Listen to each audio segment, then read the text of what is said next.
오늘은 야고보서 말씀으로 함께 은혜를 나누고자 합니다. 마르틴 루터는 야고보서를 가리켜서 지푸라기 서신이다 이렇게 평가를 했죠. 왜 그러냐면 마르틴 루터 같은 경우는 이신칭의로 모든 것을 들여다봤습니다. 특별히 마르틴 루터는 로마서 말씀으로 많은 은혜를 받은 사람이죠. 그래서 믿음으로 의롭다함을 얻는다, 믿음으로 구원을 받는다는 그런 시각으로 모든 말씀을 들여다봤기 때문에 그런 면에서 야고보서를 봤을 때 마르틴 루터의 눈에 잘 들어오지 않는 거예요. 예수님의 어떤 생애에 대해서 어떤 믿음과 구원에 대해서 설명하는 것도 없고 복음이 빠져 있다 그렇게 생각을 했던 거죠. 하지만 그렇지 않습니다. 야고보서에서 행함에 대해서 강조하는 것은 이미 이신칭의의 믿음을 갖고 있는 사람들 향해서 지금 그들이 믿음을 얘기하는데 행함에서 부족한 모습을 많이 보였기 때문에 행함에 대해서 지금 야고보 사도가 강조하고 있는 모습을 야고보서에서 많이 보여주고 있습니다. 그래서 우리는 특별히 야고보서를 통해서 마태복음이 그렇지요. 어떤 행함에 대해서 강조하는 복음서가 마태복음인데요. 야고보서도 마찬가지입니다. 야고보서는 믿음이 있다면 당연히 행함까지 이어져야 된다. 그것이 성경이 가르쳐주는 그 말씀이다라는 것을 강조해서 말씀하고 있습니다. 여러분 그렇죠? 성경 읽으면 믿음만 강조한 것이 아니고요. 내가 하나님을 믿는 사람이냐, 예수를 믿는 사람이냐, 그렇다면 반드시 열매가 맺혀진다, 행함으로 나타난다라고 우리에게 분명히 말씀하고 있습니다. 야고보서의 저자는 예수님의 육신의 동생인 야고보입니다. 야고보가 여러 명이 나오죠. 예수님의 제자들 중에도 이제 야고보가 있는데, 그런데 여러분 초대 예루살렘 교회 리더가 누구였느냐? 예수님의 동생인 이 야고보서를 저술한 야고보입니다. 여러분 그런 면에서 우리는 이분의 믿음이 정말 출중했구나, 리더십이 있는 사람이었구나 하는 것을 그의 어떤 직위를 통해서 또 한번 알게 됩니다. 왜 그렇습니까? 초대 예루살렘 교회에는 이 야고보 사도 말고도 예수님의 제자들도 여러 명 있었거든요. 근데 그들을 제치고 이 야고보가 예루살렘 교회 리더가 될 수 있었던 것은 그의 믿음뿐만 아니라 리더십이 있었기 때문에 분명히 수장의 자리에 올라가 있었을 것입니다. 근데 초대 예루살렘 교회가 참 은혜로운 교회인데요. 근데 큰 순환이 오지요. 어떤 순환입니까? 초대 예루살렘 교회 7 집사 중에 한 사람이었던 스데반이 돌에 맞아 순교하는 사건이 일어납니다. 그래서 온 천지로 초대 예루살렘 교회 교인들이 다 흩어지게 되죠. 흩어져 있는데 이 야고보 이 사도에게 여러 가지 이야기가 들리는 거예요. 처음에는 이들이 참 신앙 갖고 생활했는데 이들의 삶 가운데 나타나는 문제, 어떤 공동체를 이룰 때 이들의 어떤 공동체 가운데 나타나는 문제, 여러 가지 문제를 그래서 야고보 이 사도가 이 문제를 다루고 있습니다. 야고보 이 사도는 목회자의 심정으로 지금 교인들을 향해서 이 말씀을 써서 보낸 것이죠. 어떤 특정한 사람, 특정한 교회가 아니라 좀 돌려보게 하기 위해서 편지를 썼는데요. 그래서 이 서신서를 우리는 공동서신이다 이렇게 부릅니다. 여러분 어떻습니까? 여러분이 좀 수십 년 동안 신앙생활 하신 분들이 많이 계신데요. 여러분의 신앙은 언제가 가장 좋았습니까? 지금이 가장 좋습니까? 아니면 과거에 어떤 때, 내가 이렇게 뜨거웠던 때, 그때가 기억이 나십니까? 한 가지 더 질문 드리고 싶은 것은요, 여러분 가장 믿음이 좋았을 때는 여러분의 물질적으로 굉장히 풍부했을 때입니까? 아니면 물질적으로 어려웠을 때 가장 신앙적으로 좋으셨습니까? 2022년에 다니엘 기도회에서 간증하셨던 손경민 목사님이 말씀 제가 묵상하면서 생각이 났는데요. 이 손경민 목사님은 올해부터 장로의 신학대학교 실용음악과에서 학생들을 가르치는 교수로 재직 중입니다. 이제 많이 변했죠. 교회 음악과도 많이 변해서 이전보다 클래식 음악하는 분들이 많이 줄었습니다. 실용음악과가 여기저기 생겨나는데 장로의 신학대학에도 실용음악과가 생겨났고요. 손경민 교수님도 그래서 이제 학교 초빙을 받아서 이제 학생들을 가르치고 있습니다. 근데 손경민 목사님 같은 경우는요, 어릴 때 아버지가 집을 나갔습니다. 부도가 났던 것 같기도 하고 어떤 이유가 있었을 것인데 집을 나갔기 때문에 어머니와 너무나 가난하게 살면서 그렇게 살아가야 했습니다. 빚쟁이들이 집에 찾아오는 경우도 굉장히 많이 있었다고 합니다. 근데 참 놀라운 것은요, 송경희 목사님은 그 어릴 때를 돌아보면서 나는 한 번도 불행하다고 생각하지 않았다라고 말하고 있고요, 나는 참 행복한 인생을 살았다, 그렇게 말합니다. 집이 너무 가난해서 송경희 목사님은 초등학교 4학년 때부터 아르바이트를 시작했다고 합니다. 신문 배달도 하고 구두도 닦고 식당에서 일하고 일용직으로 일했죠. 근데 초등학교 4학년 때부터 일한 것이 지금까지 한 번도 쉼없이 계속 일을 하는 그런 인생을 살아오고 있다라고 합니다. 여러분 어떻습니까? 남들이 볼 땐 참 안 됐다, 좀 가련하다, 그런 생각이 들 법도 한데 송경희 목사님은 난 정말 솔직히 고백하는데 너무 행복했다, 이렇게 이야기를 합니다. 어떻게 그렇게 할 수 있었을까요? 송경희 목사님의 어머님은 참 어려운 상황 가운데 있었는데요, 한 번도 자녀들에게 우린 아버지에게 버림받았어, 이런 이야기를 하지 않았고요, 우린 참 불행해 라는 말도 하지 않았다라고 합니다. 정말 어머니의 그 믿음, 어머니의 그 말이 참 대단하지 않습니까? 그 말이요, 아이한테 그대로 들어갑니다. 우린 불행해, 아버지가 우리를 버렸어. 그러면 아이는요, 그 생각 가운데서 벗어나지 못합니다. 난 참 불행한 인생이야, 우리 아버지는 몹쓸 사람이야. 잘못하면 원망하면서 인생을 살 수도 있었죠. 근데 어머니가 그렇게 하지 않았다는 거예요. 아버지에 대해서 그렇게 말하지 않았고 원망하는 말을 들어본 적이 없다라고 그렇게 기억합니다. 송경미 목사님 어머니가 의지할 곳은 오직 하나님밖에 없었습니다. 그래서 너무나 고된 일을 하면서도 그래서 새벽기도에 빠지지 않았고 교회 와서 찬양대도 하고 할 수 있는 봉사를 다 했다라고 합니다. 송경미 목사님은 어머니 생각하면 항상 눈물 흘리면서 기도하는 모습, 그 모습이 떠오른다라고 말합니다. 여러분 우리는 어떻습니까? 오늘 말씀 가운데 어떤 시련에 대한 이야기도 나오고요, 인내에 대한 이야기도 나오는데, 자 1장 2절 한번 보겠습니다. 야고보서 1장 2절 말씀입니다. 우리 같이 한번 읽습니다. 내 형제들아, 너희가 여러 가지 시험을 당하거든 온전히 기쁘게 여기라. 아멘. 네, 이 말씀 보고 아멘으로 받아들여지십니까? 조용하신데요. 이 말씀이 아멘을 받아들여지시나요? 이 말씀은요, 억지로 받을 수 있는 말씀은 아니고요, 시험을 당하면 마음이 어렵지요. 삶도 고됩니다. 많이 어려워지죠. 성경은 보면은 논리적으로 맞지 않는 그런 말씀을 할 때가 종종 있습니다. 이 말씀도 그런 것이죠. 여러 가지 시험 당하거든 온전히 기쁘게 여겨라, 그렇게 말씀합니다. 명령입니다. 명령형으로 되어 있죠. 송경미 목사님 같은 경우는, 그 어머님 같은 경우는 하나님을 철저하게 의지하는 신앙 가운데서 하나님을 의지하면서 마음속의 기쁨을 유지했을 것입니다. 또 원망하는 말을 하지 않고 이 말씀을 얼마나 묵상하고 받아들였는지 모르겠지만 기뻐하는 삶을 살아갔던 것이죠. 여러분 기쁨은 마귀를 물리칠 수 있는 가장 좋은 무기라고 하는 것을 여러분 기억하십시오. 그래서 의도적으로 기뻐하는 것입니다. 여러 시험을 당할 때 뭐라고 말씀합니까? 온전히 기쁘게 여기라. 이 말씀 우리가 기억하는 것입니다. 내가 참 힘들어요, 어려워요, 삶에 고난이 왔어요. 그런데 이 말씀 보고 묵상하는 겁니다. 아, 하나님께서 내가 시련 중에 있는데 기쁘게 여기라고 말씀하셨군요 라고 하면서 고백하는 것입니다. 제가 이 말씀대로 하겠습니다. 기뻐하겠습니다. 다른 사람이 볼 때 미친 사람처럼 생각될 수 있습니다. 그런데 그것이 아니고요, 하나님의 명령에 내가 따르고 고백했을 때 내 마음에 화평이 오고 내 삶에 있는 문제들이 하나하나 풀려나가는 은혜가 내 삶에 분명히 임하게 된다라는 것입니다. 데살로니가 전서에서도 비슷한 말씀을 하십니다. 데살로니가 전서 5장 16절에 보면 항상 기뻐하라, 항상 기뻐하라. 여러분 이 말씀 알고 계시죠? 항상 기뻐하라, 그리고 쉬지 말고 기도하라, 범사에 감사하라, 이렇게 말씀합니다. 어떻게 항상 기뻐합니까? 왜 기뻐합니까? 하나님이 우리의 아버지시기 때문에, 내가 하나님의 자녀이기 때문에 기뻐할 수 있다라는 것입니다.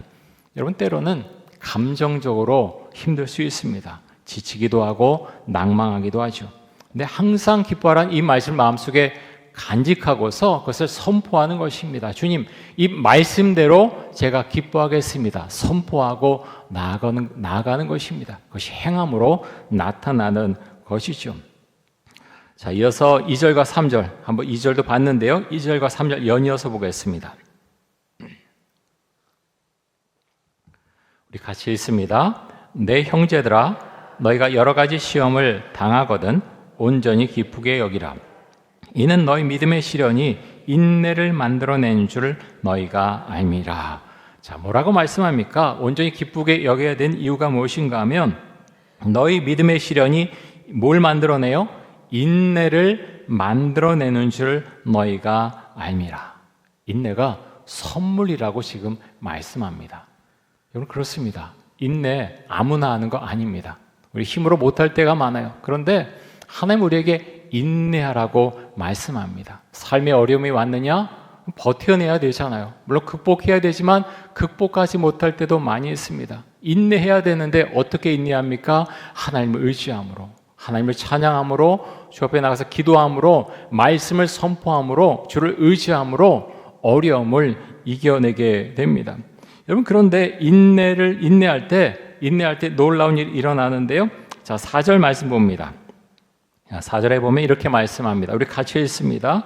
인내를 온전히 이루라. 이는 너희를 온전하고 구비하여 조금도 부족함이 없게 하려 함이라. 자, 인내를 온전히 이루라라고 말씀합니다. 이는 너희를 온전하고 구비하여 조금도 부족함이 없게 하려 함이라. 자, 성숙함에 대해서 지금 말씀하고 있는 것인데요. 자, 쉬운 성경의 번역본도 한번 보겠습니다. 쉬운 성경 4절 말씀 우리 같이 한번 읽습니다.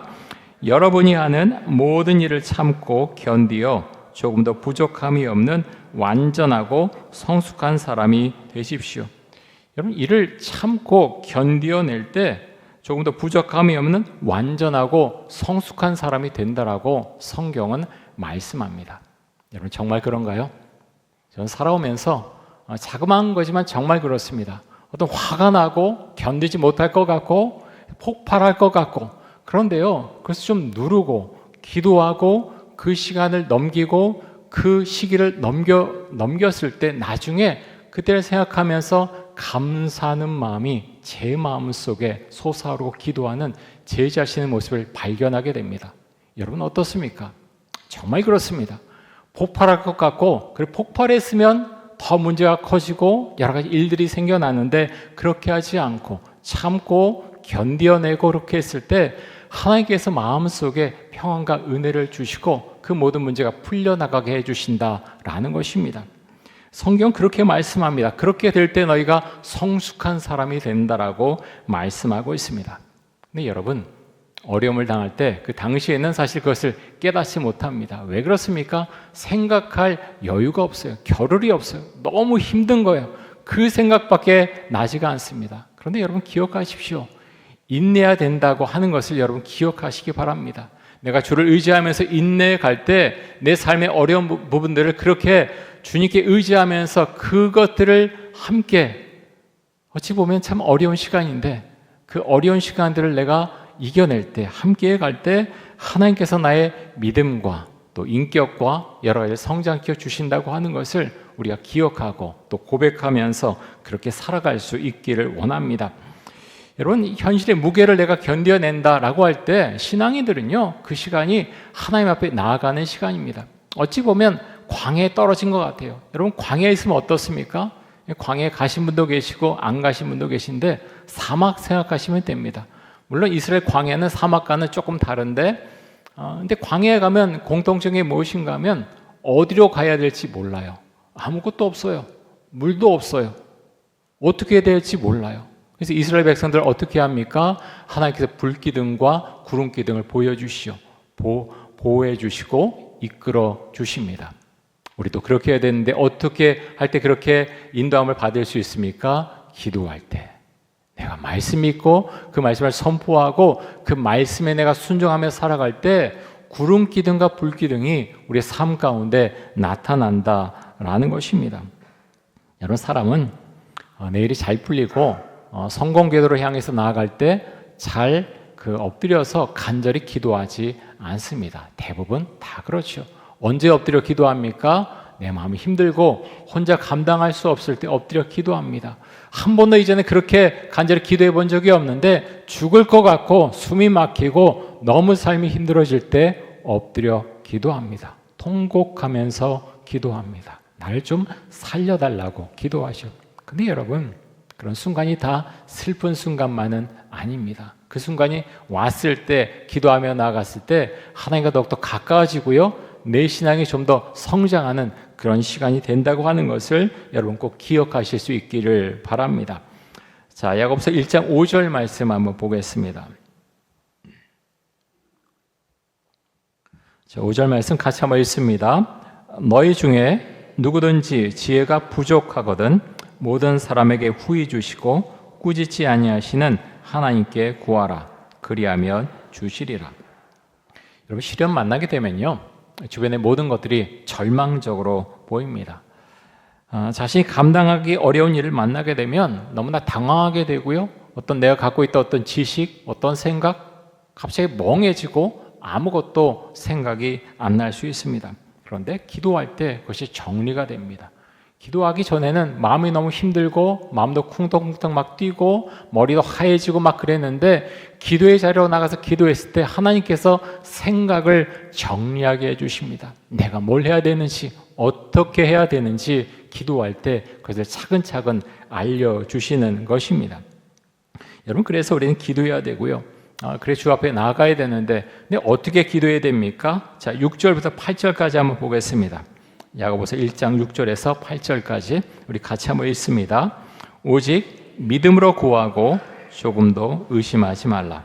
의심하는 자는 마치 바람에 밀려 요동하는 바다 물결 같으니 이런 사람은 무엇이든지 죽기 얻기를 생각하지 말라. 두 마음을 품어 모든 일에 정함이 없는 자로다. 자, 두 마음을 품으면 아무것도 할 수가 없습니다. 두 마음이 어떤 마음을 말합니까? 하나님을 믿는 마음이 하나가 있고요, 또 하나님을 믿는 것처럼 하지만 의심하는 마음이 있습니다. 믿는 마음과 의심하는 마음이 같이 있을 때 아무것도 너희는 보지 못할 것이다, 이루어지는 것을 보지 못할 것이다 라고 말씀하고 있습니다. 여러분, 복음서에 나오는 베드로가 물 위를 걸어가다가 빠지는 그런 장면 기억이 나시죠? 갈릴리 그 호수에, 갈릴리 이제는 그 물이 많으면 바다라고도 많이 불렀습니다. 복음서에 보면 갈릴리 호수라고도 부르고 바다라고도 부르죠. 원래 정확한 명칭은 뭡니까? 갈릴리 호수죠. 왜냐하면 맛을 이렇게 보면 됩니다. 짜지 않아요. 민물입니다. 그래서 갈릴리 호수인데요, 이전 사람들은 그 물이 너무나 크게 보였기 때문에 바다라고도 많이 불렀죠. 근데 그 갈릴리 호수에 바람이 거세게 불어서 풍랑이 크게 일었습니다. 어부들이 많이, 그 제자들 중에 어부들이 많았지만 굉장히 당황했고 무서워했죠. 근데 예수님이 물 위를 걸어서 오시는 장면을 보게 됩니다. 제자들이 무서워하지 않습니까? 근데 베드로가 만약 주님이시라면 나에게 명해서 물 위를 걸어라고 그렇게 해주십시오라고 말씀을 드리죠. 그럴 때 예수님께서 오라라고 말씀하시니까 베드로가 물 위를 걸어갑니다. 베드로의 신앙이 사실 대단한 겁니다. 아무도 그렇게 말하지 않았습니다. 예수님에게 그렇게 말씀드리지 않았지만 베드로는요, 항상 좀 앞서가는 사람입니다. 오해도 받지만 그는 신앙에 있어서 출중한 사람이었죠. 그런데 좀 걸어가다가 어떻게 합니까? 바람이 거세게 부니까 무서웠던 거예요. 그래서 의심하는 마음이 들자 어떻게 됐습니까? 금방 갈릴리 호수 속으로 빠져버렸죠. 예수님께서 그를 건져주신 다음에 그렇게 말씀을 하십니다. 믿음이 작은 자여 왜 의심하였느냐? 믿음이 작은 자여 왜 의심하였느냐? 의심하면 물속에 빠집니다. 의심하면 아무것도 일어나지 않습니다. 여러분, 믿음은 눈에 보이지 않지만 믿음만큼 강한 것은 세상에 아무것도 없습니다. 그래서 우리는 예수를 믿는다고 하는데 정말 예수를 절대적으로 믿고 살아가야 됩니다. 그렇게 하지 않으면 나타나는 것이 없는 것입니다. 그래서 너희가 시험에 들지 않게 기도해야 된다라고 말씀하는데요, 여러분 요즘 기도 많이 하십니까? 자, 우리가 잘하는 말씀 한번 보겠는데요, 자, 마태복음 7장 7절과 8절 한번 보겠습니다. 우리 같이 한번 읽습니다. 구하라 그리하면 너희에게 주실 것이요 찾으라 그리하면 찾아낼 것이요 문을 두드리라 그리하면 너희에게 열릴 것이니 구하는 이마다 받을 것이요 찾는 이는 찾아낼 것이요 두드리는 이에게는 열릴 것이니라. 아멘. 자, 구하라. 구하는 것이 무엇입니까? 기도하라는 것이요. 기도하면 주실 것이다 라고 말씀합니다. 여러분, 중요한 건 구해야 된다라는 것입니다. 기도해야 된다. 여러분, 기도하십니까? 많은 사람들이 오늘 찬송에도 나오지만 기도하지 않기 때문에 복을 받지 못하고 기도하지 않기 때문에 하나님께 주시고자 하는 것을 받지 못합니다. 그래서 성경은 곳곳에서 말씀하고 있습니다. 기도할 때 무엇을 주십니까? 구하는 것을 주시죠. 지혜도 주시고 어떨 땐 필요한 돈도 주시고 관계도 풀리게 해주십니다. 그런데 우리가 조심해야 될 것이 하나 있죠. 조건이 있습니다.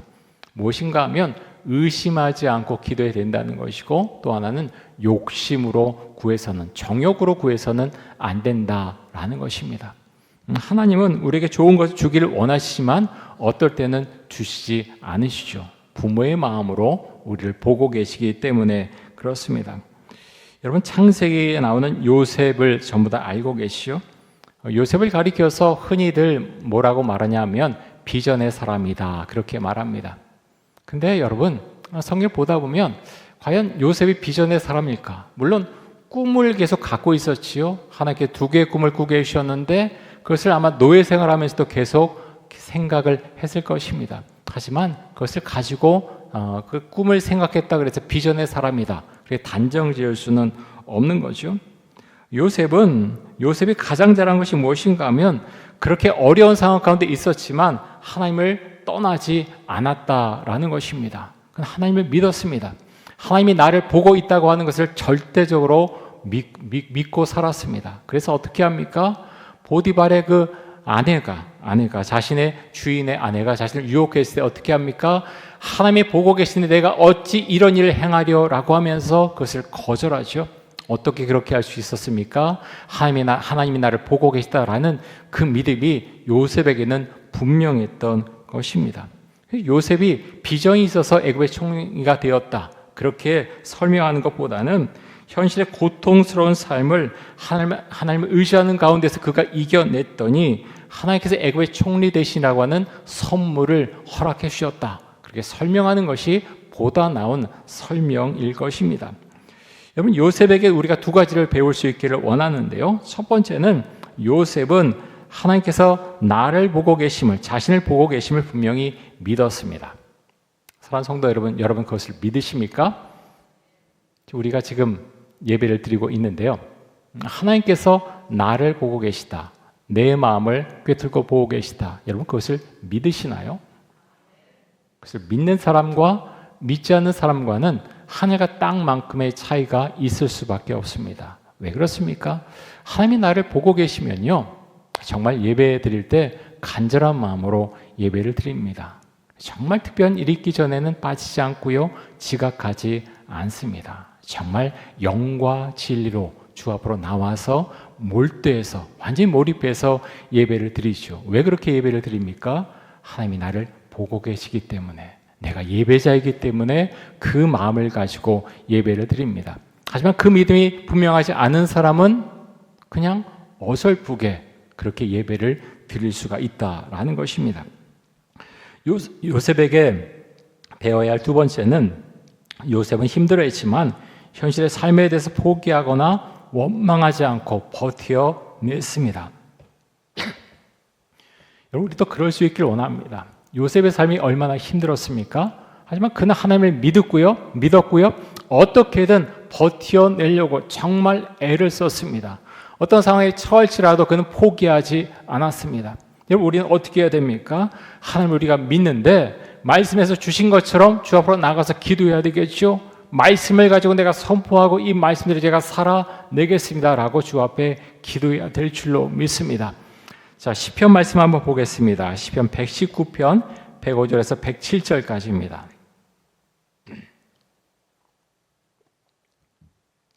우리 같이 한번 읽겠습니다. 주의 말씀은 내 발의 등이요 내 길의 빛이니이다. 주의 의로운 규례들을 지키기로 맹세하고 굳게 정하였나이다. 나의 고난이 매우 심하오니 여호와여 주의 말씀대로 나를 살아나게 하소서.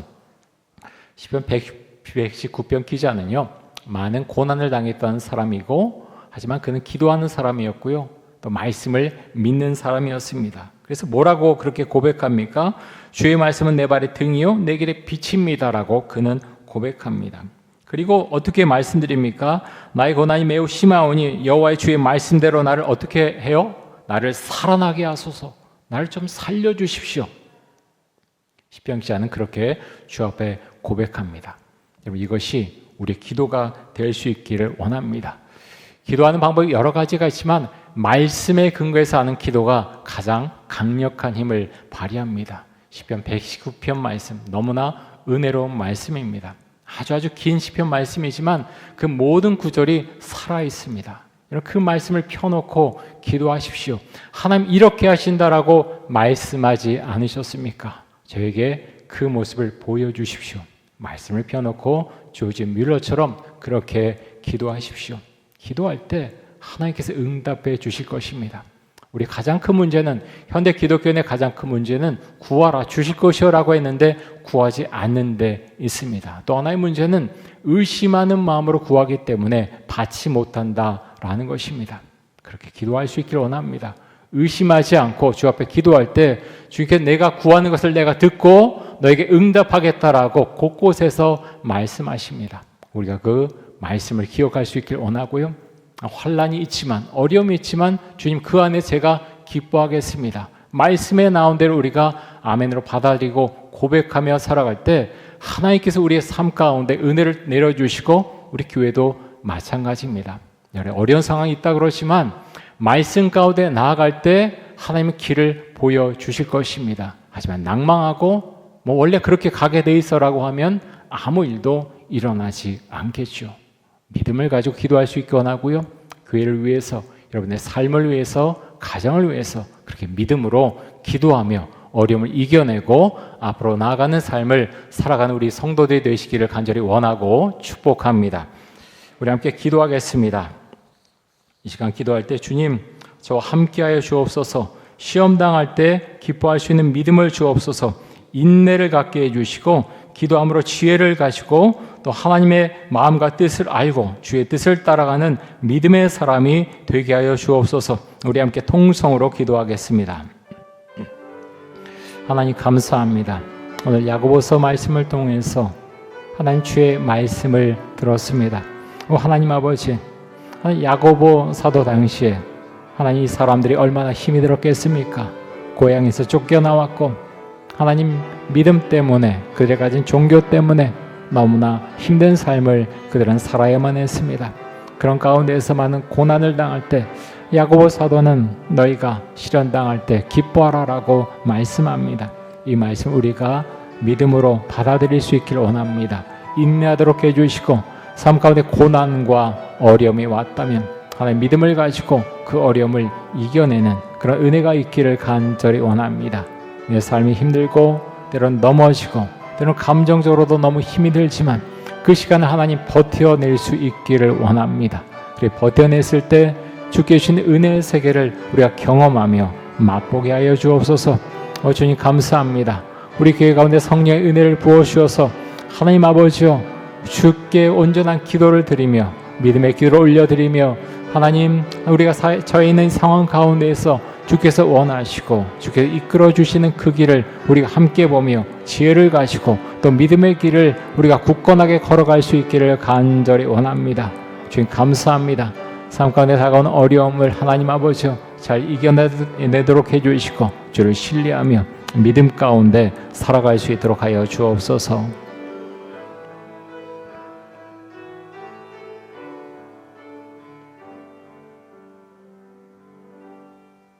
하나님 감사합니다.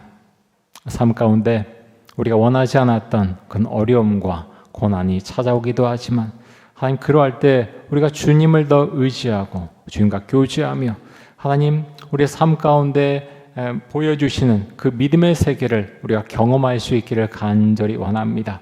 우리 성도님들 한 분 한 분 주님 말씀해 주시고 기도의 자리로 나가게 해주시고 기도할 때 주시는 주의 응답을 받고 말씀과 믿음 가운데서 살아가는 성도들이 되게 하여 주옵소서. 예수 그리스도의 이름으로 기도드립니다. 아멘.